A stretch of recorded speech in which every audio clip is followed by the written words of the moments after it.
नमस्कार मित्रों, आप सभी का स्वागत है। आर्थिक समीक्षा महत्वपूर्ण प्रश्नोत्तरी के साथ कृषि एवं संबंध क्षेत्र पर आज हम लोग बातचीत करेंगे, जो परीक्षाओं की दृष्टि से बहुत महत्वपूर्ण है। एएसओ जैसा एग्ज़ाम है, वीडियो मेंस जैसा एग्ज़ाम है, सेकंड ग्रेड जैसा एग्ज़ाम है, फर्स्ट ग्रेड जैसा एग्ज़ाम है, उन सभी परीक्षाओं के लिए यह क्लास अत्यंत महत्वपूर्ण है।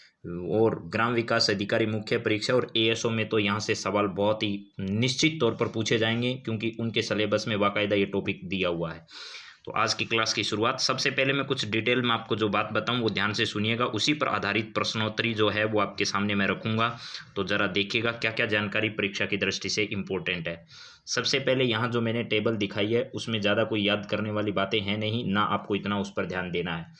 सबसे पहले देखिए, राजस्थान की अर्थव्यवस्था में जो कृषि क्षेत्र है और उसका जो संबंध क्षेत्र है उनका क्या क्या योगदान है। फसल क्षेत्र का योगदान, उसके साथ साथ पशुधन का योगदान, वानिकी का और मत्स्य, ये कृषि के संबंध क्षेत्र हैं। ये ध्यान रखना, कौन से कृषि के संबंध क्षेत्र हैं। अगर ये ऑप्शन में पूछा जाए, यहाँ से सवाल हर परीक्षा में आया है। आप चाहे वीडियो का एग्जाम उठाकर देखो, चाहे पटवारी का उठाकर देखो, उनमें सवाल आए हैं इस भाग से। तो फसल क्षेत्र, पशुधन, वानिकी और मत्स्य क्षेत्र, ये वो क्षेत्र हैं चार जो कृषि के संबंध क्षेत्रों में क्या किए जाते हैं, गिने जाते हैं। तो ये चार क्षेत्र कृषि को बहुत ज़्यादा संबल प्रदान करते हैं और कृषि के उप क्षेत्र में इनको गिना जाता है। राजस्थान की अर्थव्यवस्था जो है उसमें स्थिर कीमतों पर अलग अलग योगदान है, लेकिन इनमें सबसे ज़्यादा योगदान जो है वो किसका है, तो सबसे ज़्यादा योगदान स्थिर कीमतों पर तो है पशुधन का। और इसी हिसाब से अगर बात की जाए कि प्रचलित कीमतों पर भी किसका है, पशुधन का। उसके बाद 2 नंबर पर कौन है, फसल क्षेत्र का है, और वानिकी का उसके बाद, और सबसे कम जो है वो मत्स्य क्षेत्र का योगदान है। अब इन डाटा को याद नहीं करके आगे मैं जो बताऊं वो आपको याद करना है। सबसे पहले ये चारों सहयोगी क्षेत्र जो हैं, इनमें इनका अब जो मैं योगदान बताने जा रहा हूं ये आपकी परीक्षा की दृष्टि से इंपॉर्टेंट है।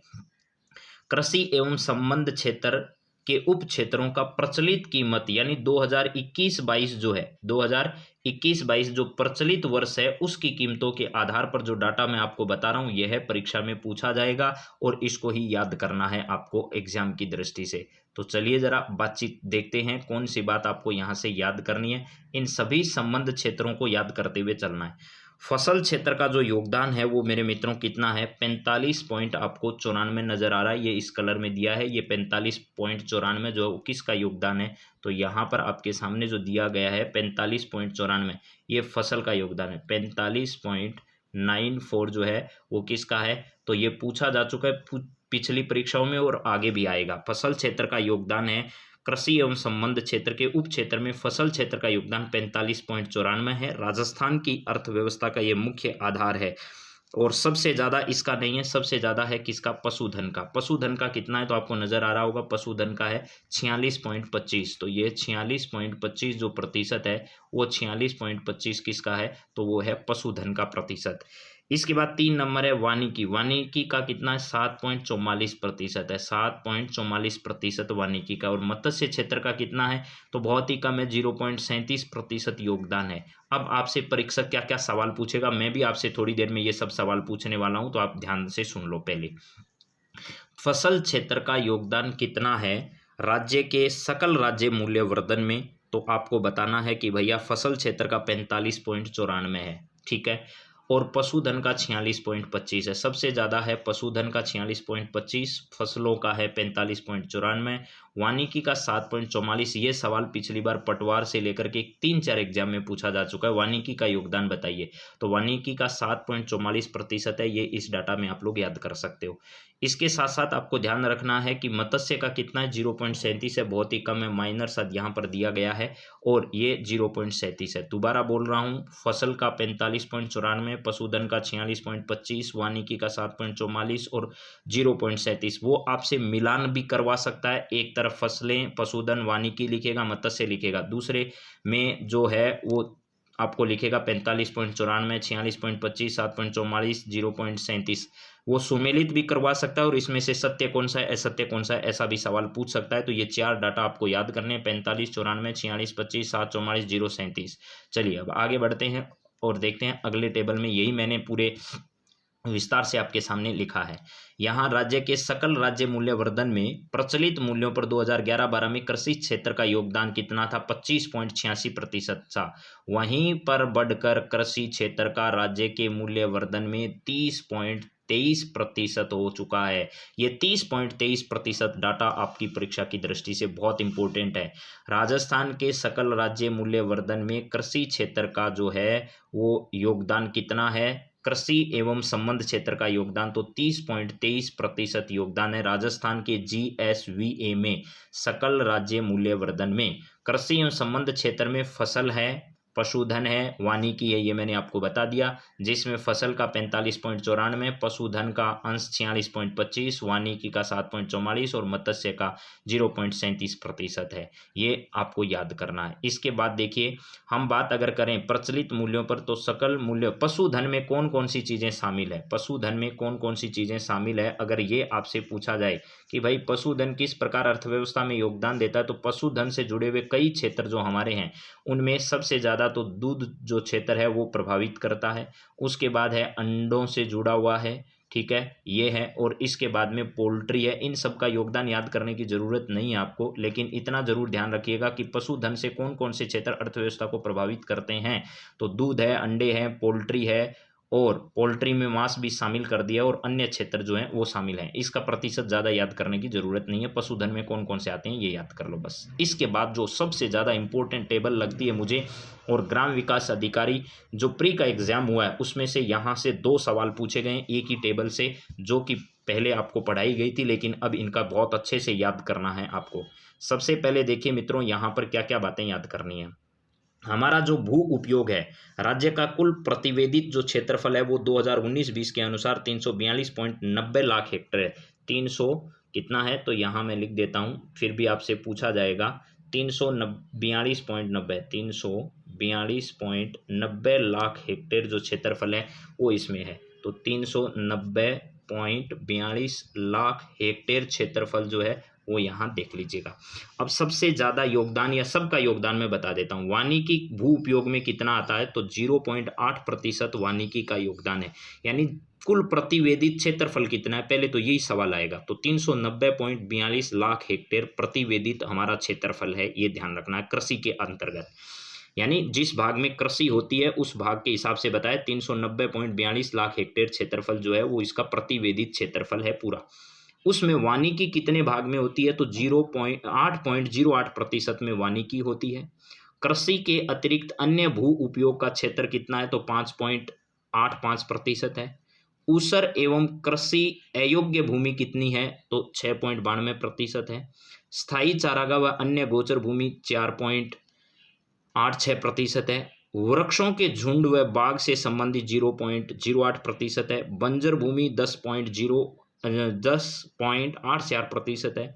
अन्य चालू पड़त भूमि 6.25% है, और चालू पड़त है वो 4.54% है। और शुद्ध बोया गया क्षेत्रफल कितना है तो शुद्ध बोया गया आपका है 52.58%। ये मेरे मित्रों आपको याद करने पड़ेंगे, क्योंकि वीडियो की 2-3 पारियों में इनमें से सवाल आए हैं, और बार बार याद करोगे तो ही याद होगा। वानिकी 8.08, सबसे ज़्यादा तो शुद्ध बोया गया क्षेत्रफल है 52.58% जो है वो शुद्ध बोया गया क्षेत्रफल है जिसमें बिजाई की गई है। उसके बाद अन्य कौन कौन सा है, इसमें बंजर भूमि का भी पूछा जा चुका है, और यहाँ पर चारागाह व अन्य गोचर भूमि का भी पूछा जा चुका है अभी पिछली परीक्षाओं में। तो यहाँ पर उसके बाद 52.58% के बाद में सबसे ज़्यादा आपको नज़र आ रहा है कि भैया बंजर भूमि 10.84% की बंजर भूमि है। उसके बाद 8.08% जो है वो वानिकी का है। वो वानिकी जो आपको वहाँ बताया वो अलग है, वो ध्यान रखना, ये अलग है। ये तो है भू उपयोग का, और वो है राज्य की अर्थव्यवस्था में उनका योगदान का। फसल क्षेत्र में भी योगदान में कमी हुई है, पशुधन में वृद्धि हुई है, और वानिकी में भी जो संबंध क्षेत्र है उसका राज्य के मूल्यवर्धन में योगदान में वृद्धि हुई है, लेकिन मत्स्य और फसल क्षेत्र है उसमें कमी दर्ज की गई है पिछली बार की बजाय। तो ये सब डाटा आपको एक एक करके याद करना है, और याद कराने की मैं पूरी कोशिश करूंगा। चलिए, यहाँ पर भू उपयोग मैंने बता दिया। राज्य का कुल आपका जो है, राज्य के कुल प्रतिवेदित क्षेत्रफल की अगर बात की जाए तो आपके सामने मैंने कुल प्रतिवेदित क्षेत्रफल जो है वो लिख दिया। ये रहा राज्य का वर्ष 2019-20 में 342.90 लाख हेक्टेयर जो है वो प्रतिवेदित क्षेत्रफल है। 8.08% क्षेत्र जो है वो वानिकी का, हेक्टेयर में अगर बात करें तो 27.70 हेक्टेयर है। 5.85% क्षेत्रफल जो है वो कृषि के अतिरिक्त अन्य उपयोग भूमि के अंतर्गत आता है। ये सवाल पूछा गया था वीडियो में, कृषि के अतिरिक्त अन्य उपयोग भूमि के अंतर्गत कितना प्रतिशत भाग आता है, तो 5.85% आता है। 6.92% क्षेत्र ऊसर भूमि के अंतर्गत आता है तथा कृषि अयोग्य भूमि उसे कहते हैं। 4.86% क्षेत्रफल जो है वो स्थायी चारागाह के अंतर्गत आता है। गोचर भूमि के अंतर्गत 0.8% आता है, अन्य में आता है। और वृक्षों के झुंड के अंतर्गत 0.08% क्षेत्र आता है। 10.84% क्षेत्र जो है वो बंजर भूमि के अंतर्गत आता है। 6.25% क्षेत्र जो है अन्य चालू पड़त भूमि में आता है। 4.54% जो है वो चालू पड़त के अंतर्गत आता है। और 52.58% जो शुद्ध क्षेत्र बोया गया है हमारा उसके अंतर्गत आता है। याद करने पड़ेंगे, एक एक करके मैं याद कराऊंगा, आपको चिंता नहीं करनी है। सबसे पहला सवाल आपकी स्क्रीन पर है, जरा मुझे बताइएगा क्या आपको ये बातें समझ में आई है, और अगर आई है तो इनका सही जवाब आप दे सकते हैं, वरना नहीं।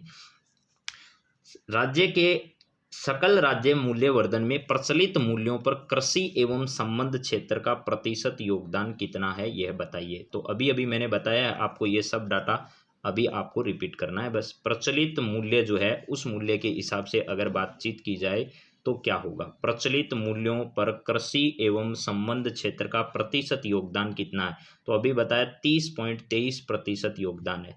कितना है भैया, 30.23% योगदान जो है वो संबद्ध क्षेत्र का है। ये बात अभी बताई मैंने। प्रचलित मूल्य पर राज्य के सकल मूल्यवर्धन में कृषि एवं संबद्ध क्षेत्र का योगदान 30.23% है। चलिए आगे बढ़ते हैं, अगला सवाल देखते हैं। कृषि एवं संबद्ध क्षेत्र के कौन से उप क्षेत्र का राजस्थान के सकल राज्य मूल्यवर्धन में सर्वाधिक योगदान है।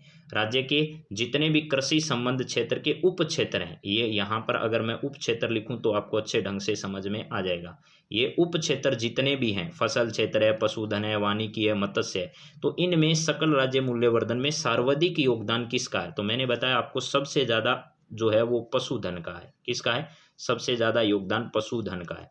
पशुधन के बाद में फसल का है, और फसल के बाद किसका है भैया, फसल के बाद है वानिकी का। फसल के बाद किसका है, वानिकी का योगदान है। और वानिकी के बाद में योगदान किसका है, सबसे कम जो है वो मत्स्य का है। तो 3-4 सवाल यहाँ बन रहे हैं। पहली बात तो इनका सही क्रम बताओ, तो पशुधन सबसे ज़्यादा, फिर फसल, फिर वानिकी और फिर मत्स्य। सबसे कम किसका है, मत्स्य का है। सबसे ज़्यादा किसका है, पशुधन का है। अवरोही क्रम और आरोही क्रम भी योगदान के हिसाब से आपसे पूछे जा सकते हैं, तो आप इनको याद रखना। फसल क्षेत्र का योगदान अगर पूछा जाए तो 45.94% है। फसल का पूछा जाए तो 45.94% है। याद हो गया मेरे हिसाब से अब तक। इसके बाद पशुधन का योगदान अगर पूछा जाए तो आपसे है 46.25, यहाँ पर है 46 पॉइंट कितना है, 25% है। वानिकी की अगर बात की जाए तो वानिकी का योगदान कितना है, तो 7.44 है, 7.44 है। इसके बाद मत्स्य की अगर बात की जाए तो 0.37 है। मत्स्य की कितनी है, 0.37% का योगदान है। 0.37% योगदान किसका है, तो मत्स्य क्षेत्र का योगदान है वो 0.37% है। चलिए जरा आगे बात करते हैं, अगले पॉइंट पर क्या है। कृषि एवं संबद्ध क्षेत्र के उप क्षेत्र का राजस्थान के सकल राज्य मूल्यवर्धन में योगदान के संदर्भ में सत्य कथन इनमें से कौन सा है। फसल क्षेत्र का 45.94 एकदम सही है। पशुधन का 46.25 एकदम सही है। वानिकी का 7.44 सही है। मत्स्य क्षेत्र का 0.37% एकदम सही है। यानी उपरोक्त सभी आपका इसका सही जवाब होगा। उपरोक्त सभी सत्य हैं। उपरोक्त सभी क्या हैं, सत्य हैं। ये बात ध्यान रखना है। तो ये है उपरोक्त सभी कथन इसमें क्या हैं, सत्य हैं। बार बार इसलिए कह रहा हूँ याद करने की कि परीक्षा में सवाल छपेगा, और छप गया तो मैंने तो सारे लिखे हैं, तो वो सिर्फ वानिकी का पूछ चुका है पटवार के एग्जाम में। पटवार की कोई भी पारी का ये पेपर उठाकर देखना, इसमें से ये वानिकी वाला सवाल आया है। आपसे अब की बार मत्स्य का भी पूछ सकता है, आपका पशुधन का भी योगदान पूछ सकता है, और फसल का भी पूछ सकता है, या फिर सबसे ज़्यादा योगदान किसका है, सबसे कम योगदान किसका है, सही क्रम, बढ़ते क्रम में बताओ, घटते क्रम में योगदान बताओ, ये कोई भी सवाल आ सकता है। नेक्स्ट सवाल, राज्य का वर्ष 2019-20 में कुल प्रतिवेदित आपसे क्या पूछा गया, क्षेत्रफल पूछा गया। तो मैंने ये डाटा आपको बताया था, कुल प्रतिवेदित क्षेत्रफल कितने लाख हेक्टेयर है। तो मैंने कहा 342.90 लाख हेक्टेयर क्षेत्रफल आपको बताया होगा मेरे हिसाब से मैंने, कि इतना क्षेत्रफल जो है वो आपका भू उपयोग के अंतर्गत क्षेत्रफल जो है वो आता है। तो इसका सही जवाब जो है वो आपके पास 30.23% क्षेत्रफल के हिसाब से पूरा का पूरा भू उपयोग क्षेत्रफल है वो 342.90 है। तो 342.90 इसका सही जवाब हो जाएगा। 342.90 लाख हेक्टेयर जो क्षेत्रफल है, लाख हेक्टेयर क्षेत्र जो है वो आपको ध्यान रखना है। 342.90 लाख हेक्टेयर क्षेत्रफल जो है वो राज्य का कुल प्रतिवेदी क्षेत्रफल है। 342.90 लाख हेक्टेयर क्षेत्रफल है। अगला सवाल जरा देखिए। नेक्स्ट सवाल है, भू उपयोग सांख्यिकी 2019-20 के अनुसार राज्य के कुल प्रतिवेदित क्षेत्रफल में वानिकी का कितना। अब बात हम किसकी कर रहे हैं, अर्थव्यवस्था के क्षेत्रफल में योगदान की बात नहीं कर रहे हैं, हम बात कर रहे हैं कि हमारा कुल क्षेत्रफल जो है वो भू उपयोग में इतना क्षेत्रफल आया है। उस भू उपयोग के क्षेत्रफल में हम कई काम करते हैं, जैसे वानिकी करते हैं, जैसे शुद्ध बोया गया क्षेत्रफल है, चालू पड़त क्षेत्रफल है, अन्य चालू पड़त भूमि है, बंजर भूमि है। तो भू उपयोग की हम बात करें, कुल प्रतिवेदित क्षेत्रफल जो है उसमें वानिकी का क्षेत्रफल का कितना है वो बताना है। योगदान का मतलब ये मत समझिएगा, यानी इसमें ये समझना है वानिकी का क्षेत्र कितना है, वानिकी का क्षेत्रफल कितना है ये बता दीजिए, क्षेत्रफल में योगदान कितना है ये बता दीजिए बस आप। तो कुल प्रतिवेदी क्षेत्रफल में वानिकी का क्षेत्रफल कितने प्रतिशत है वो आपको बताना है। तो वानिकी के क्षेत्रफल की बात करें तो आपको मैंने बताया होगा थोड़ी देर पहले एक टेबल में, 8.08% जो है वो वानिकी का, 0.8% कौन से का, वानिकी का। ये अर्थव्यवस्था में योगदान नहीं है। कुल प्रतिवेदित क्षेत्रफल में वानिकी का क्षेत्रफल प्रतिशत कितना है, तो 0.08% है। तो इसका ए जवाब जो है वो एकदम राइट है मेरे मित्रों, ये आपको ध्यान रखना है, ए आंसर इसका एकदम सही है। दोबारा बोल रहा हूँ, कुल प्रतिवेदित क्षेत्रफल जो है वो कितना है, तो वो है 342.90, ये लाख हेक्टेयर इतना है। इसमें अलग अलग है, शुद्ध बोया गया क्षेत्रफल है, वानिकी है, कृषि के अतिरिक्त अन्य भूमि उपयोग है, उसर है, चारागाह है, झुंड है यानी बंजर भूमि है, पड़त भूमि है, ये सब हैं। तो इनमें से वानिकी जो है, इस वानिकी के अगर भाग की बात की जाए तो वो कितना है, तो वो 8.08% है। ये मेरे हिसाब से आप याद करने में सक्षम है। वानिकी का क्षेत्रफल 8.08% का योगदान है। और अर्थव्यवस्था के हिसाब से राज्य मूल्य वर्धन में योगदान की अगर बात की जाए तो वानिकी का 7 पॉइंट कितना है, 44% है। ये अलग है, ये अलग है, दोनों में अंतर नहीं समझ पाए तो पेपर वाला दोनों ऑप्शन में देते ही आपका सवाल गलत होगा, तो इसको ध्यान करना है। चलिए आगे बात करते हैं, अगला सवाल। भू उपयोग सांख्यिकी 2019-20 के अनुसार राज्य के कुल प्रतिवेदित क्षेत्रफल में कृषि के अतिरिक्त अन्य भू उपयोग, ये देखिए ये शब्द याद रखना है, कृषि के अतिरिक्त अन्य उपयोगी भूमि का योगदान कितना है, यानी ये क्षेत्र कितना है। अब 3,42,000 वाला जो आपको बताया था 342.90 लाख हेक्टेयर जो बताया, उसमें भाई 0.8%, 8.08% तो आपने वानिकी का बता दिया। अब ये बताइए कृषि के अतिरिक्त अन्य उपयोगी भूमि का योगदान कितना है, तो 5.85% अन्य भूमि का योगदान है। 5.85% जो है वो अन्य भूमि उपयोग के अंतर्गत आता है। तो ये डाटा याद करना है, यानी इसका बी ऑप्शन जो है वो आपका राइट है। इसके अलावा ऊसर वह कृषि अयोग्य भूमि, ऊसर यानी बंजर भूमि जिसको अपन कहते हैं, लेकिन यहाँ पर ऊसर शब्द का इस्तेमाल किया गया है। ऊसर एवं कौन सा है, ऊसर एवं कृषि अयोग्य भूमि, कृषि अयोग्य भूमि, अयोग्य भूमि जो है उसकी अगर बातचीत की जाए तो ये वाला होगा। इसके बाद 4.86, अगर ये किसका डाटा है, अगर ये आपसे पूछा जाए 6.92 तो क्या है, ऊसर एवं कृषि अयोग्य भूमि है। 4.86% की अगर बातचीत की जाए तो मेरे मित्रों ध्यान रखिएगा, यहाँ पर ये वाला है स्थायी चारागाह व अन्य गोचर भूमि, स्थायी चारागाह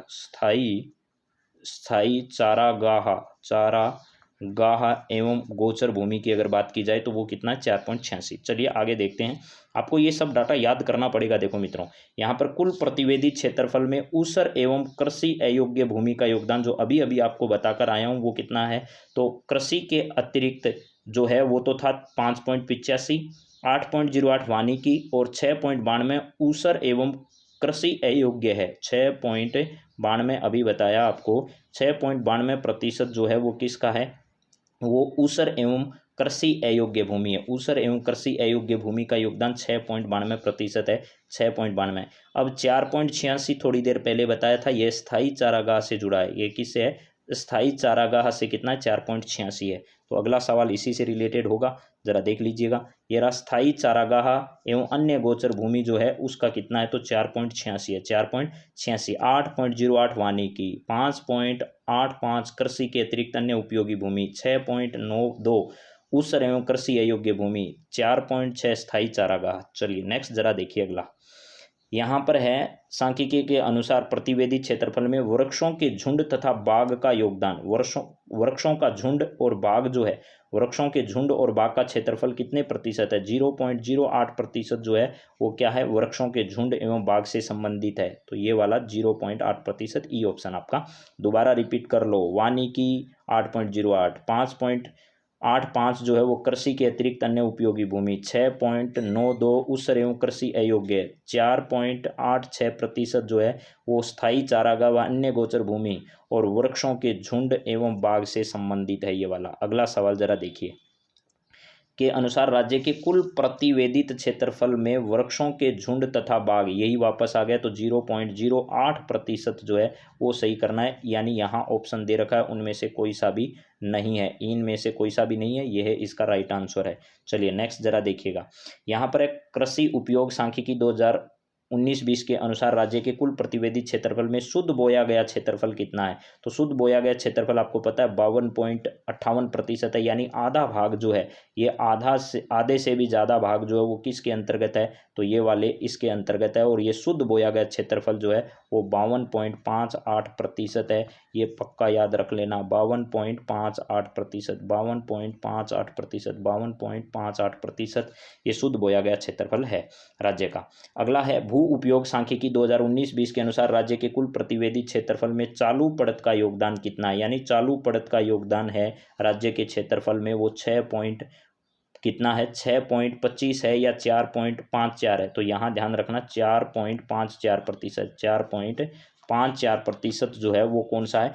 चालू पड़त है। और 6.25 जो है, 6.25 की जो मैं बात कर रहा हूँ, यह वाला जो है वो आपका अन्य चालू पड़त है, अन्य चालू पड़त है, अन्य चालू पड़त है। अन्य चालू पड़त कितनी है? तो वो 6.25 है। तो यहाँ पर 4.54 जो है वो आपका चालू पड़त का योगदान है। नेक्स्ट सवाल जरा देखिए क्या है। भूपयोग के अनुसार राज्य के कुल प्रतिवेदित क्षेत्रफल में अन्य चालू पड़त भूमि का योगदान, अन्य चालू पड़त भूमि का योगदान 6.25% है। ये अभी अभी आपके सामने मैंने डाटा रखा है, 6.25। लास्ट सवाल जो मेरे मित्रों है वो है आपका कुल प्रतिवेदित क्षेत्रफल में बंजर भूमि का योगदान कितना है? यानी आपसे सीधा ही पूछे बंजर भूमि का योगदान, ये आपका ग्राम विकास अधिकारी में पूछा जा चुका है। 10 पॉइंट कितना है? 84% है। 10.84% जो है वो आपका क्या है? बंजर भूमि के अंतर्गत आता है। तो सबसे ज़्यादा किस में है? शुद्ध बोया गया है। शुद्ध बोया गया 52.58% शुद्ध बोया गया भाग है। उसके बाद 2 नंबर पर सबसे ज़्यादा भाग अगर बात की जाए तो वो 10.84% जो है वो बंजर भूमि है। उसके बाद 8.08 तीसरे नंबर का है वो वानिकी का है। इसके बाद तो 6 वाला है और 5 वाला ये सब हैं, लेकिन 6.25 भी है और 6.92 भी है। तो ये सब आपको याद करने हैं। तो मेरे मित्रों मैंने कोशिश की है कि यहाँ से आपको एक सवाल मिल जाए। अगर आपको ये क्लास पसंद आए तो अपने मित्रों के साथ ज़रूर शेयर करिएगा। मैं आपके लिए लगातार मेहनत कर रहा हूँ, आपको सवाल परीक्षा में मिले इसकी दिशा में मेरा प्रयास है। तो चलिए अगली क्लास में वापस मिलते हैं, तब तक have a nice day. Thank you, धन्यवाद।